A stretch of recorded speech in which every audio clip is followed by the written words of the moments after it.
Bom, pessoal, então vamos lá. A gente vai falar hoje sobre suplementação, começando a falar de suplementação, né? O que seria essa suplementação, gente? Seria um consumo pontual de um determinado nutriente ou de vários nutrientes, né? Mas é um consumo pontual, né? Eu vou suplementar vitamina C e ferro, eu vou suplementar proteína, eu vou suplementar carboidrato, né? Eu preciso aumentar 100 gramas de tal nutriente, eu preciso aumentar 60 miligramas de tal nutriente. Então, eu devo conhecer a minha suplementação. Eu tenho que ter um objetivo para aquilo. É uma deficiência? É porque a pessoa não consegue comer através do alimento? É porque a pessoa não gosta de determinado alimento que é fonte de cálcio e aí eu preciso suplementar o cálcio de outra forma, né? Eu preciso, qual é o efeito desejável com esse suplemento? É adequar os níveis, né?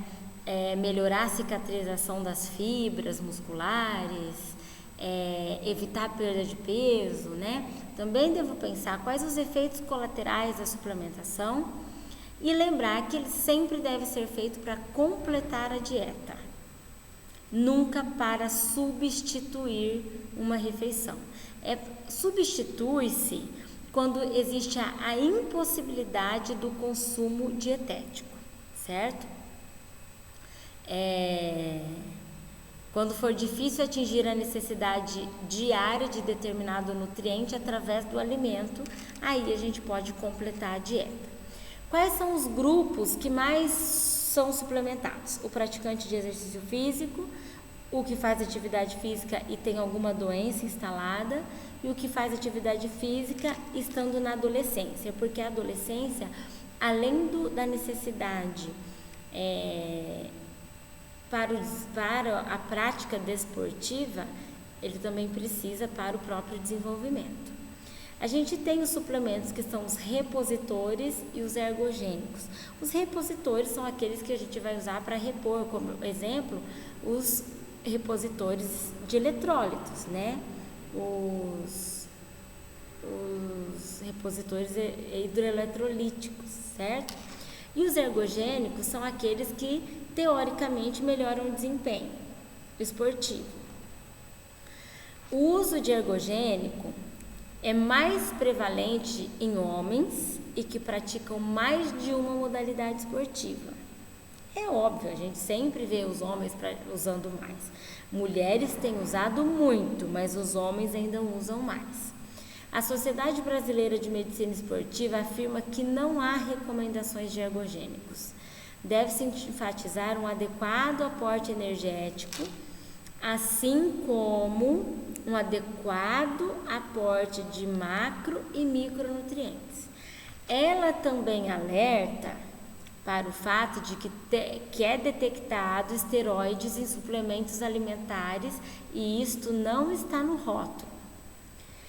E os recursos ergogênicos comumente utilizados são o BCA, creatina, carnitina, glutamina, arginina, o whey, o ômega 3 e a cafeína.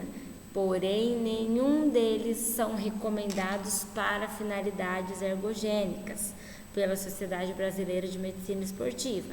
Tipo assim, eu vou usar BCA para que eu vou conseguir fazer mais exercício. Eu vou usar ômega 3 para eu melhorar o meu desempenho. Não, com esta finalidade, gente, não existe recomendação, tá? Então, a portaria que iniciou o regulamento técnico dos alimentos para atletas é a de 2010. Lá existe a regulamentação para o suplemento hidroeletrolítico, o energético, o proteico, creatina e cafeína. Lembrando, para iniciar, né, os transportadores intestinais têm mais afinidades para dipeptídeos, tripeptídeos e aminoácidos do que as proteínas intactas, né? Se a gente for ver, obviamente, porque os transportadores intestinais, né, vão ter mais afinidade pela proteína já parcialmente digerida. Daí surgiu a questão suplementação de aminoácidos.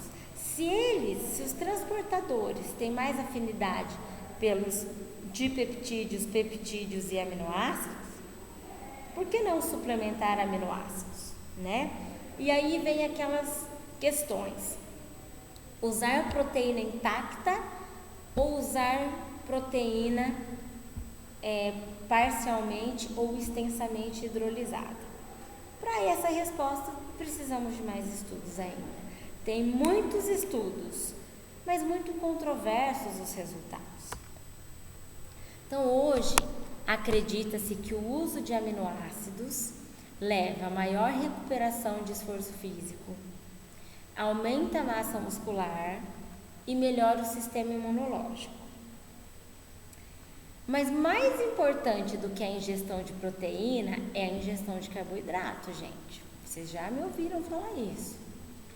Para a síntese de proteína, porque a síntese só ocorre somente após regulação glicêmica. Isso vocês já me ouviram falar na aula passada. A ingestão de proteína após treino, só de proteína, vai repercutir em gliconeogênese. A proteína vai ser convertida em nova glicose, para a glicose regular a glicemia, para depois a proteína fazer o seu papel. Alguns estudos recomendam o consumo de suplementos proteicos muito próximos ao horário de repouso, outros próximos ao horário de atividade física e outros que seja consumido durante todo o dia, certo? Então, começando a falar do suplemento de BCA, né, que são os aminoácidos de cadeia ramificada, isoleucina, valina e leucina. Quais seriam os efeitos terapêuticos desses aminoácidos? Teoricamente, eles diminuiriam a perda de massa magra na redução de peso, eles iriam favorecer o processo de cicatrização, eles iriam melhorar o equilíbrio proteico em idosos e teriam um efeito benéfico em renais e hepatopatas, porque ele não precisaria sofrer desaminação. Geralmente, por atletas, o objetivo desses aminoácidos seria promover o anabolismo, ou seja, eles teriam essas falas. Eu vou usar para fazer hipertrofia. Eu vou usar para eu não usar muito músculo, porque daí eu uso o aminoácido, não uso o músculo. Mas veja bem, eu posso usar o carboidrato, né? Para poupar o músculo. Eu vou usar o aminoácido porque eu melhoro a minha fadiga. Pensando que a fadiga a gente tem, muitas vezes, é na falta de glicogênio. Favorece a secreção de insulina. Isso, favorece. Diminui o grau de lesão muscular. Será que porque eu vou tomar BCA eu vou lesionar menos o meu músculo? Será que a lesão muscular, né, ela depende só do consumo de aminoácidos? Aumentar performance. Eu vou tomar BCA para eu conseguir pegar mais peso, correr mais tempo. Ou para fazer síntese de alanina e glutamina, porque tanto a alanina quanto a glutamina, eles são gliconeogênicos, então eles poupam glicogênio muscular. Mas vamos pensar, se eu consumo aminoácido de cadeia ramificada para fazer gliconeogênese, gente, então o que eu preciso é consumir carboidrato, porque daí eu não preciso fazer gliconeogênese, né? Então, discutindo cada um desses itens, né? Quando eles são utilizados para promover anabolismo proteico, alguns estudos mostram que os 3 aminoácidos associados à glicose podem fazer síntese de proteína. Alguns estudos mostram que eles associados podem fazer síntese. Porém, gente, vamos ser bem sinceros, ele não vai fazer síntese proteica se não tiver carboidrato suficiente para a demanda energética, tá? O efeito positivo, ele é dado para o BCA para síntese muscular devido à presença de leucina, certo? Então, a leucina foi visto um efeito positivo quando a leucina foi associada a uma proteína hidrolisada e ao carboidrato após um exercício de força. Também foi visto o efeito positivo da leucina, valina e isoleucina após o exercício de força. Isso também teve esse efeito positivo devido ao aumento de liberação de testosterona após os exercícios físicos. Beleza? Agora vamos pensar. A leucina, ela carrega o maior fardo. Agora, gente, essa questão aqui. Foi visto um efeito positivo quando associada à proteína hidrolisada e mais carboidrato. E também foi visto um efeito positivo. Mas por quê? Porque sendo um aminoácido, ele pode facilmente participar da produção de energia, porque ele não precisa nem sofrer desaminação. Então, quer dizer, para que eu vou consumir BCA para eu produzir energia, gente? Eu consigo produzir energia pelo carboidrato, inclusive eu preciso do carboidrato para a produção de energia no momento intenso. Então se torna desnecessário, né? E quando eu coloco aqui leucina mais hidrolisado mais carboidrato, aí vocês notam, a presença do carboidrato é muito importante, tá? E a hipertrofia também vai depender dessa testosterona depois do exercício, gente. Não é o BCA, tá? Outros atletas, então, colocam essa premissa aqui. Eu vou usar BCA porque inibe o catabolismo proteico, ou seja, diminui a quebra de proteína. Antes de eu ler ali o que está falando para vocês, gente, já que o BCA é um aminoácido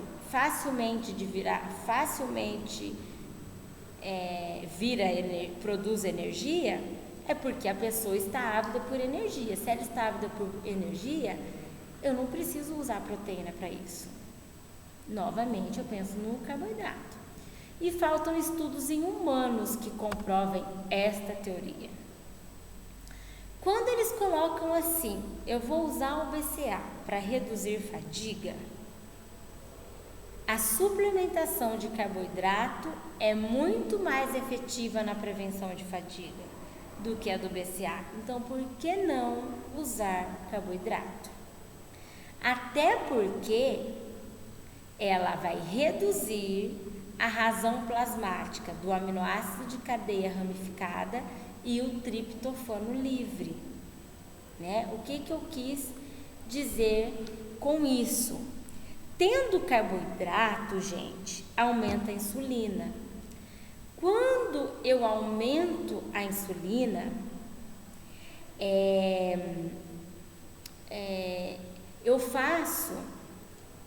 eu aumento, na verdade, eu melhoro essa razão plasmática de aminoácidos de cadeia ramificada e triptofano livre. E aí, este triptofano, ele vai ser usado para serotonina. E aí, com esta, como é que se diz? Razão... como é que se fala? Com essa razão melhorada, eu consigo reduzir a fadiga. Mas isso é por conta do carboidrato. Olha aqui, quer ver? Ó.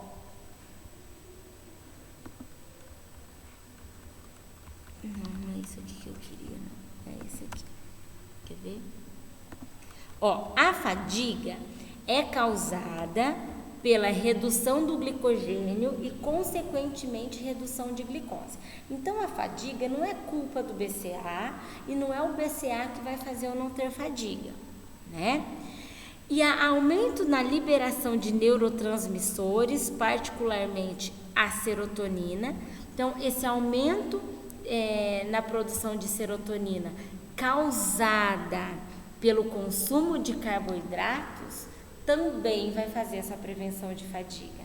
Então, ou seja, quando eu consumo carboidrato, só repetindo, quando eu consumo carboidrato, eu aumento insulina.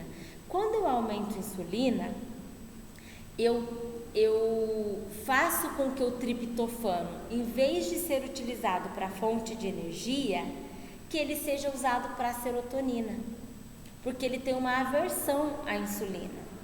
E aí eu consigo melhorar a fadiga, né? Porque no caso, o que a gente fica pensando? Que o BCA os aminoácidos do BCA vão ser utilizados no momento de fadiga. E não, a fadiga acontece pela redução do glicogênio. E aí o BCA ele vai ter que virar glicose para isso. Mas, gente, voltamos àquela primeira estaca. Eu preciso de carboidratos suficientes para uma reposição de glicogênio adequada para que não se tenha fadiga, né? E além disso, além do glicogênio, o carboidrato faz com que o triptofano, ao invés de virar energia, seja usado para a serotonina, o que é muito importante, tá? Mais uma vez, mostra a importância do carboidrato aí, não só para o glicogênio, mas para a produção de serotonina. Os resultados de pesquisas já realizadas são conflitantes com relação à glicose mais BCA ou somente glicose, mas ambos dão melhores resultados do que a não suplementação, tá? Então, o que eu quis dizer aqui é o seguinte: ainda existe bastante conflito, né? Também na literatura, quando fala glicose e BCA. Mas se a gente pensar na bioquímica, a glicose é mais barata, né? A glicose, na verdade, o organismo está ávido por glicose e ela custa bem mais barato, como diz nosso amigo Rafael, né? Agora, uma coisa está bem definida. A suplementação envolvendo BCA, mas envolvendo carboidrato junto, mostra efeitos melhores do que a não suplementação. Mas lembrem do que eu disse, a suplementação do BCA e da glicose, não só BCA, tá bom? Quando os atletas colocam que o aminoácido favorece a secreção de insulina, e aí vai ter um efeito anabólico, né? Aí por isso que eles usam o BCA. Vamos pensar, a administração oral de leucina produz um ligeiro aumento da concentração sérica de insulina. Então, a leucina pode realmente aumentar. E a insulina exerce papel permissivo na síntese de proteína na presença de aminoácidos de cadeia ramificada. Então, esse pode ser um dos efeitos positivos do BCA, aí tudo bem, tá? Tipo, ele aumenta a secreção de insulina, beleza, principalmente por conta da leucina. Agora, carboidratos também aumentam a insulina. É isso que eu quero que vocês entendam. Eu não estou aqui em nenhum momento dizendo que leucina e BCA não são importantes, mas muitas vezes a gente coloca o BCA numa importância muito maior do que ele realmente deve ter. Porque todas as funções pelas quais as pessoas querem usar o BCA são funções pelas quais os carboidratos fazem, tá?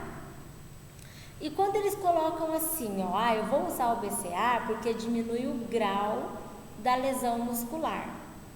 A ingestão de 5 gramas do BCA antes do exercício pode reduzir dor muscular tardia e fadiga muscular, né? Então, os estudos com ingestão de 5 gramas antes do exercício mostrou redução dessa dor muscular de início tardio, tá? Isso devido à redução de degradação de proteína e estímulo da síntese proteica pela leucina. Então, por quê? Reduziu a quebra de proteína e fez estímulo de proteína. Agora, não preciso necessariamente da leucina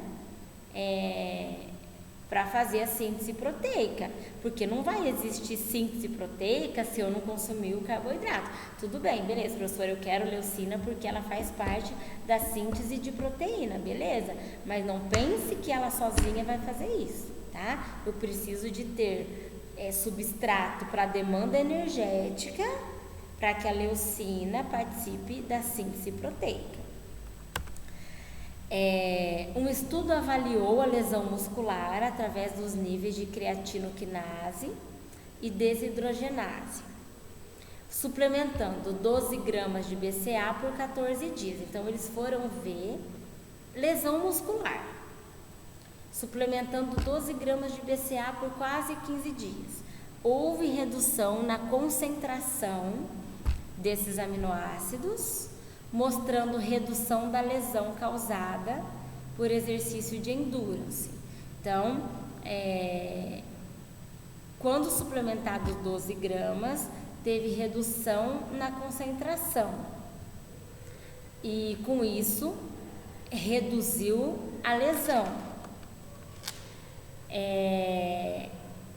Com relação à performance, a suplementação desses aminoácidos não aumentou a performance, como eu já falei para vocês. Para finalidade de melhora de performance, não existe recomendação. Eu vou tomar o BCA para eu aguentar mais peso, tá? Isso quando comparado à suplementação de carboidrato. Para melhora de performance, a suplementação de carboidrato se mostra muito mais benéfica. Não, mas eu consumo BCA porque eu quero fazer síntese de alanina e glutamina. Para quê? Porque você quer fazer gliconeogênese. E se você quer fazer gliconeogênese, é porque você precisa que produza glicose. E se você precisa de glicose, basta você consumir carboidrato, né? Então, só para mostrar para vocês, a alanina e a glutamina, elas são convertidas em piruvato e em glicose pela gliconeogênese, e a glutamina é convertida em alfa-cetoglutarato, também consegue participar do ciclo de Krebs. Então, você querer tomar BCA para finalidade energética, eu acho uma infeliz escolha, tá? Vamos lá então. O aminoácido de cadeia ramificada, ou o BCA que a gente fala, ele existe em torno de 15 a 20 gramas para cada 100 gramas de proteína. Na recomendação DRIS, um ser humano saudável, adulto, deveria consumir, precisa de 42 miligramas por quilo por dia de leucina, 24 valina e 19 de isoleucina. Ou seja, a leucina é o aminoácido de cadeia ramificada que a gente mais precisa, né? Doses maiores que 20 gramas por dia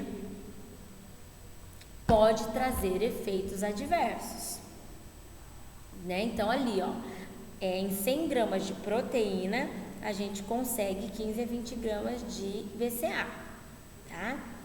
Mas doses maiores que 20 pode dar transtornos gastrointestinais e pode comprometer a absorção de outros aminoácidos. Aí vocês me perguntam, professora, já que a leucina é a maior necessidade, por que a gente só não suplementa a leucina? E aqui está a resposta.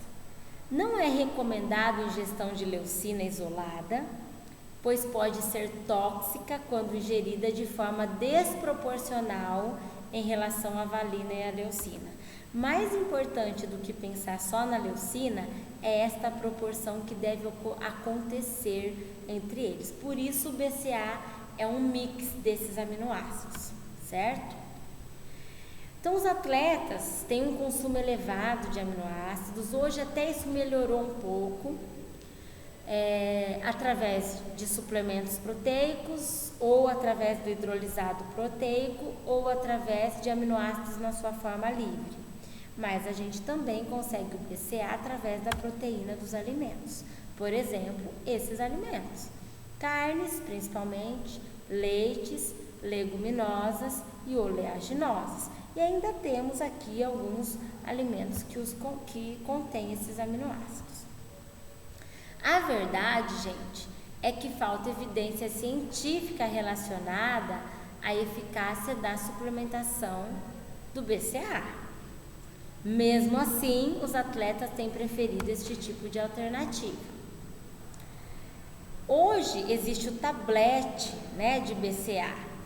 Então ele vem com 100 mg de valina, 50 de isoleucina e 100 mg de leucina. 100 gramas de peito de frango tem muito mais de valina, muito mais de isoleucina e muito mais de leucina, inclusive proporcionalmente mais adequado aqui às nossas necessidades, que é primeiro leucina, depois valina, depois isoleucina. Olha lá, leucina, valina e isoleucina está caminhando conforme a proporção, né? Por isso o peito de frango, ele teve aquele lugar ao sol, tudo era peito de frango, né? Meu Deus do céu, quase que as pessoas criaram asas e saíram cocoricando, né? De tanto frango comer.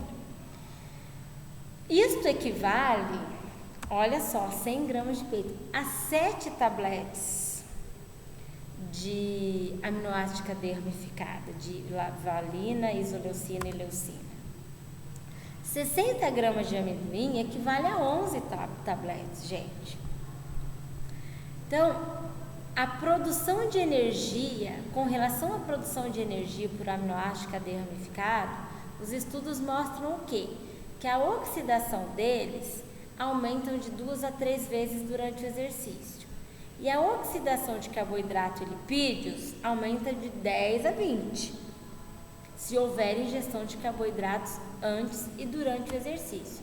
Então, o que a gente pode pensar? Que os aminoácidos de cadeia ramificada não têm papel importante como energia durante o exercício físico, o que permite concluir que a suplementação desses nutrientes é desnecessária. Ainda mais quando eu lembro que uma carne contém, né? Se você é um onívoro, você se beneficia disso através do alimento cárneo, como vocês viram o peito de frango. Então, a Sociedade Brasileira de Medicina Esportiva afirma que os resultados de estudos com BCA são discordantes, não sendo justificável seu consumo com finalidade ergogênica, que é a finalidade de melhorar a performance. A gente pode até pensar nele como redução da dor de início tardio e na lesão, mas também precisa de mais exercícios, mais estudos, beleza? Com relação agora à creatina. A creatina, gente, ela foi descoberta em 1832 e ela se acumulava nos músculos em consequência da atividade física. A creatina, sim, ela foi descoberta, na verdade, aqui, descobriram a fosfocreatina e suas associações com a atividade física em 1927. Mas antes, deixa eu falar uma coisa. No início do século XX, ela foi descoberto que ela era armazenada no organismo humano. Em 1912, a sua ingestão aumentava significativamente a concentração de creatina no músculo. E em 97, foi descoberto que a fosfocreatina descobriu a associação da atividade física com a fosfocreatina. Em 47, foi descoberto que ela estava presente na carne animal e em maior quantidade em animais mais ativos. Que os predadores continham mais creatina do que os que não eram predadores. Aqueles que corriam, aqueles que caçavam, tinham maior quantidade. E os atletas, então, passaram a consumir a creatina com a finalidade de melhora no esporte, na sua performance após 1960. Mas aí, em 1990, a suplementação oral de creatina passou a ser utilizada por atletas amadores e profissionais. Então, por exemplo, era permitido usar creatina por praticantes das Olimpíadas. E já que a creatina, vocês viram, ela atua como um substrato na produção de energia no exercício intenso e curto, né? Então ela realmente, né, teve um lugar, um momento que, nossa, então creatina é tudo, porque numa maratona de 100 metros rasos, né, numa corrida de 100 metros rasos, ela se faz muito importante, né? E a partir de 90 ela pôde ser utilizada, tanto por amadores quanto por profissionais. Já em 92, nas Olimpíadas de Barcelona, ela foi bem popularizada, porque o vencedor dos 100 metros rasos atribuiu sua vitória ao seu consumo. Eu uso creatina, então se ele usava creatina, a creatina, ela supria, né? Na verdade não é suprir a palavra, ele conseguia fazer armazenamento adequado de creatina e ele tinha creatina como substrato no momento da atividade intensa. E a atividade de 100 metros rasos é uma atividade curta e muito intensa, onde vocês viram no quadro muitas vezes, eu colocando a creatina, é o substrato que mantém uma atividade anaeróbica por até 10 segundos, o tempo dos 100 metros rasos, né? Ela é uma amina, então ela é uma proteína encontrada no organismo. Ela é formada por fígado, rins e pâncreas, a partir de 3 aminoácidos, arginina, glicina e metionina. Olha a importância de se consumir alimentos, né, que contêm metionina, glicina e arginina. Ela é fornecida ao organismo de forma endogenamente, então a gente produz creatina através do consumo, na verdade, de peixes, aves, carnes e derivados. Tanto que os vegetarianos se beneficiam do uso de creatina. Cerca de 3 a 5 gramas por quilo de peixe ou carne. A creatina também está presente, né? Então, a maior fonte dela é peixe e carne, né? De 3 gramas por cada quilo. Agora, o arenque, por exemplo, é um peixe que tem muita creatina por grama, né? Aliás, por quilo, 6,5 a 10 gramas por quilo. A carne de porco, o salmão e a carne de boi tem 4,5, o bacalhau tem 3, o linguado tem 2 e o leite tem 0,1. Por que o leite, embora seja do animal, tem pouco? Porque a creatina está no músculo. O leite não é músculo, ele é do animal, mas não é músculo.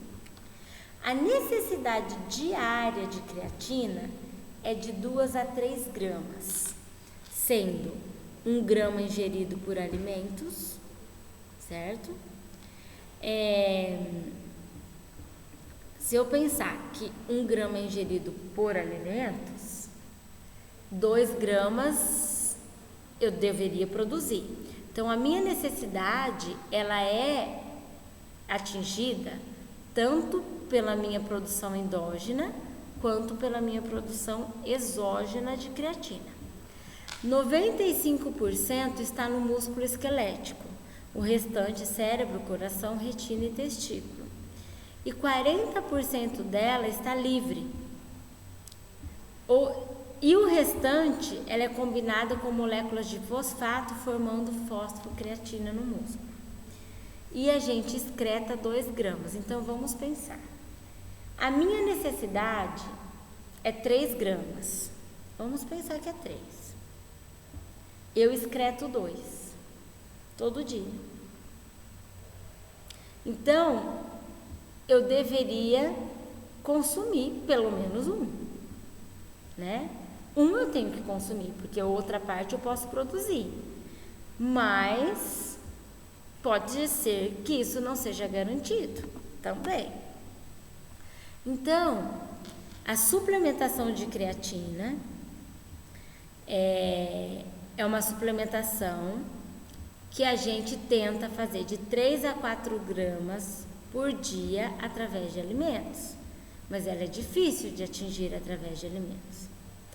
Mas, até porque o excesso de carne também pode aumentar colesterol e peso. E com isso aumentou o uso da creatina monoidratada, que ela é a forma que a gente encontra de suplementação. E existem algumas formas, algumas recomendações de suplementação de creatina, gente. Por exemplo, hoje a dose mais utilizada, né, que é a dose carga, é a dose de 20 a 30 gramas por dia, né? Isso seria dividido em 5 doses para melhor absorção. Mas é uma super dose, gente. Se eu pensar que a minha necessidade de creatina é de 2 a 3 gramas, eu ingerir 20 a 30 gramas é uma super dose. Por isso ela se chama dose carga. Então, essa é uma recomendação. Quando eu quero fazer com que a pessoa reponha toda a creatina dela. Para quem que vai se beneficiar disso? Pessoas que fazem atividade intensa e os vegetarianos que não consomem carne, né? Então, por exemplo, pode-se fazer essa suplementação, que é a mais utilizada, que é a suplementação dose carga, onde a pessoa vai consumir de 20 a 30 gramas por dia de creatina, dividido em 5 doses do dia. Isso ela vai fazer por 7 dias e isso vai aumentar os estoques de creatina no músculo. E aí faz a manutenção de creatina de 2 gramas por dia, porque todo dia eu perco 1 grama também aliás, todos os dias eu perco 2 gramas. Então eu faço a manutenção de 2 gramas por dia, porque eu vou perder 2 gramas. Então eu consigo manter esse estoque muscular, porque eu mantenho, eu faço aquela reposição de 20 a 30 gramas por dia por 7 dias, repus. Depois todo dia é 2 gramas que eu vou suplementar, porque é 2 gramas que eu vou gastar, então eu consigo fazer essa manutenção. E aí eu faço isso, eu recomendo isso, com intervalos de 1 a 3 meses. Por exemplo, eu faço essa superdose agora, daqui 1 mês eu posso repetir essa superdose, daqui 2 meses. O que vai fazer eu escolher 1 mês, 2 meses ou 3 meses? A intensidade do exercício do meu paciente, tá? E se ele realmente tem um baixo consumo de carne. Porque se ele consome carne, ele consegue fazer essa manutenção sem necessitar, se ele consome carne na quantidade adequada, né? Ele consegue fazer essa manutenção, certo? Agora, se é uma pessoa que faz caminhada, não tem necessidade de creatina, gente, porque a caminhada não é um exercício intenso, tá bom? Efeitos similares da suplementação foram encontrados também numa forma de suplementação mais lenta, que foi 5 gramas por dia por 10 semanas. Aí não faz aquela superdose, né? Mas é uma outra forma de suplementação, 5 gramas por dia por 2 meses e meio. Também existe a influência do carboidrato e da cafeína. O carboidrato simples associado à creatina aumentou em até 60% os estoques no músculo. E a cafeína aumentou reservas musculares, mas eliminou todo o efeito ergogênico. Então, cuidado com a cafeína aí, né? Alguns estudos também mostram efeitos ergogênicos para a população com baixa ingestão de creatina, que com baixa ingestão exógena de carnes, principalmente, e que precisa de melhorar a massa muscular, aumentar a força, a recuperação entre esforços repetidos e ação antioxidantes. Para o aumento de massa muscular, na verdade, não é ela necessariamente que faz esse aumento. Na verdade, a creatina, ela faz retenção hídrica, por ser uma substância osmoticamente ativa, então a pessoa fica mais inchada. mas não quer dizer que ela aumentou o músculo. A creatina, ela é bem importante para a produção de energia no metabolismo anaeróbico, ou seja, em atividade intensa, mas não para hipertrofia, porque ela dá uma falsa sensação de que a pessoa está fazendo hipertrofia, mas ela está retendo mais líquidos. Muitos estudos mostram também efeitos positivos sobre a força, mas muitos falharam com relação a isso. Em alguns idosos houve aumento de massa e aumento de força. Então, está aí uma população que se beneficia da creatina, o idoso e o vegetariano, mas aqueles que fazem atividade intensa. A Sociedade Brasileira, então, recomenda análise de cada caso e avaliação do consumo dietético de carne e creatina para justificar a suplementação. Mas há muito controvérsias, inclusive dos efeitos colaterais. Por isso, a sociedade deixa claro que em atividades intensas e de curta duração, pode ser utilizada sob avaliação do caso. Então, a curta duração. Os demais atletas, a recomendação é a de que não deve ser utilizada, visto que grande parte dos estudos não mostram efeitos positivos. Os efeitos positivos é para modalidades intensas, curtas, cuja população não consome adequadamente a creatina, que vem da carne, né? O idoso não faz isso, o vegetariano não faz isso, tá?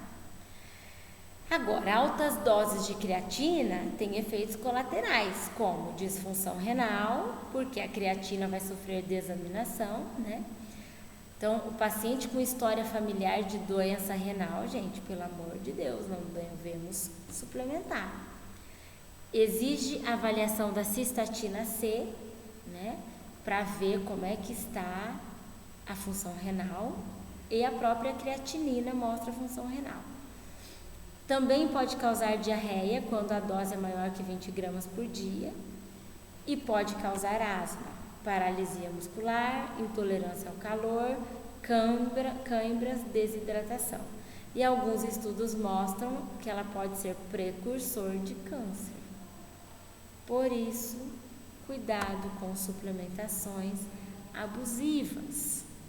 Tudo que é demais sobra, não tem jeito. Sobra, gente. Agora falando da carnitina.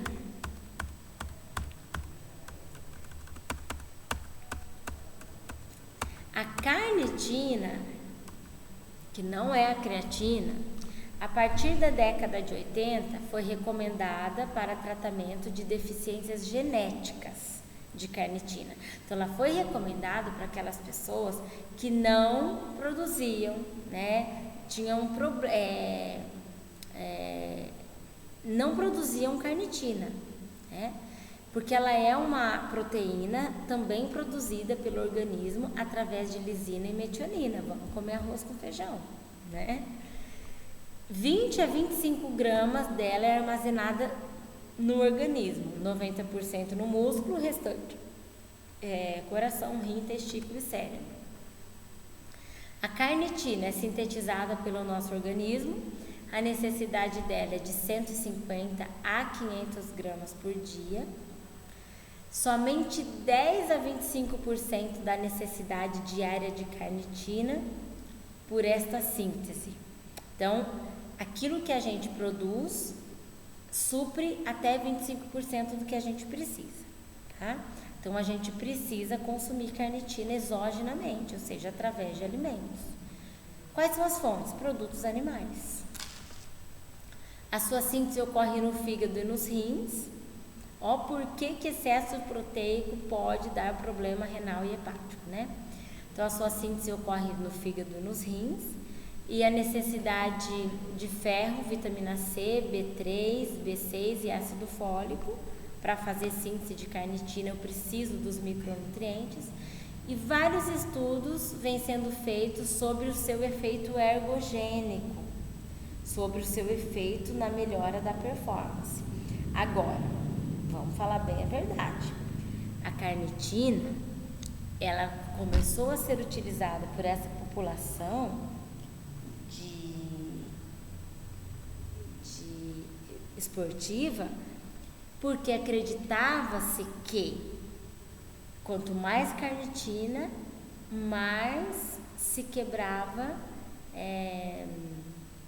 gordura. Então, gente, qual que era a proposta da carnitina? Elevar a oxidação de gordura no músculo, mas vocês vão ver se isso realmente funciona ou não. Talvez vocês já conheçam alguém que tomou carnitina para emagrecer. Aí hoje vocês vão tirar suas conclusões. Porque ela atua como transporte do ácido graxo do citossol celular para a mitocôndria, onde vai ocorrer a beta-oxidação. Então se pensava assim, se a carnitina pega o ácido graxo da gordura e leva para a mitocôndria, quanto mais carnitina, mais vai ter utilização de gordura para a produção de energia, né? Mas na mitocôndria, o ácido graxo se separa da carnitina para se associar à coenzima A. Então veja bem, a carnitina pega o ácido graxo e leva até a mitocôndria. Chegando na mitocôndria, o ácido graxo sai da carnitina e vai sofrer beta-oxidação e a carnitina fica sozinha. Então, ou seja, ela tem condições de voltar e pegar mais ácidos graxos. Então, beleza. Vamos fazer a matemática. A proporção de transporte carnitina para ácido graxo é 1:1, ou seja, eu preciso de uma molécula de carnitina para um ácido graxo. Beleza? Então, se eu consumir 10 carnitinas, eu vou estar levando 10 ácidos graxos para a mitocôndria. Beleza? Só que para o ácido graxo sair da carnitina e entrar na mitocôndria, gente, para eu pegar o ácido graxo e ele sair da carnitina e entrar, eu preciso de um CoA. Por quê? É a coenzima A que vai se unir ao ácido graxo e vai fazer beta-oxidação. Então, calma aí. Então, eu não preciso só de carnitina que pega o ácido graxo e leva para a mitocôndria. Eu preciso que alguém receba essa ácido graxo lá, senão nada feito. Beleza? Quem vai receber? CoA. Beleza. E hoje, fisiologicamente, a relação CoA para ácido graxo eu preciso de 8 CoAs para oxidar um ácido graxo, tá? Então, quer dizer, não é só carnitina, eu não preciso aumentar a carnitina, eu preciso talvez aumentar a CoA, vamos pensar assim, né? E a relação fisiológica de carnitina e CoA, gente, é essa. Eu tenho 1000 carnitinas já para um CoA. Vamos pensar, se fisiologicamente eu tenho 1000 carnitinas para um CoA, gente, eu preciso suplementar mais carnitina para ter mais quebra de gordura, para ter mais oxidação de gordura? Claro que não, eu preciso de CoA, né? Mas a carnitina, eu já tenho 1000 carnitina para um CoA, gente. Resumindo, desnecessária. Existe uma sobra enorme de carnitina por molécula de CoA. Eu preciso então de suplementação de carnitina para emagrecer? Não. A biodisponibilidade de carnitina é de 5 a 16%. E a biodisponibilidade, além do que eu acabei de falar, que a gente já tem fisiologicamente uma sobra enorme de carnitina. Fora isso, a suplementação de carnitina é absorvida de 15 a 16%. E a biodisponibilidade da carnitina do alimento é maior que 75%. O que é melhor, carnitina do alimento ou do suplemento? Suplementos e fármacos são absorvidos em menores quantidades do que a carnitina contida nos alimentos. Mas e agora? O que há de novo? O aumento no conteúdo muscular reduziu o uso de glicogênio em atividades longas e de baixa intensidade. E a suplementação de 1 a 2 gramas de carnitina aumentou a recuperação muscular depois do exercício de alta intensidade. Mas nada aqui falando que a carnitina aumenta emagrecimento ou aumenta a oxidação de gordura. Na verdade, não há uma necessidade de suplementação de carnitina. Pacientes com bom estado nutricional possuem ingestão adequada de carnitina. E indivíduos saudáveis com ingestão dietética adequada adaptam-se à quantidade de carnitina dietética, ou seja, quanto menos ingerem, menos eliminam. Existe uma compensação fisiológica. Ou seja, a carnitina é reciclada no interior da célula, tanto que ela pega o ácido graxo, leva na mitocôndria, entrega para um CoA e ela é reciclada para pegar um novo ácido graxo. Não precisa de mais carnitina, certo? O exercício físico também promove adaptações metabólicas. A pessoa que faz exercício físico assiduamente, ela tem essa reciclagem, essa regeneração de carnitina muito mais ativa. Ou seja, ele também tem aumento das enzimas, aumento das reservas de carnitina e aumento da atividade mitocondrial. Isso eu sempre disse para vocês. A pessoa treinada, ela é treinada a produzir mais energia, a oxidar mais substratos, ela gasta mais calorias e ela pode comer mais, né?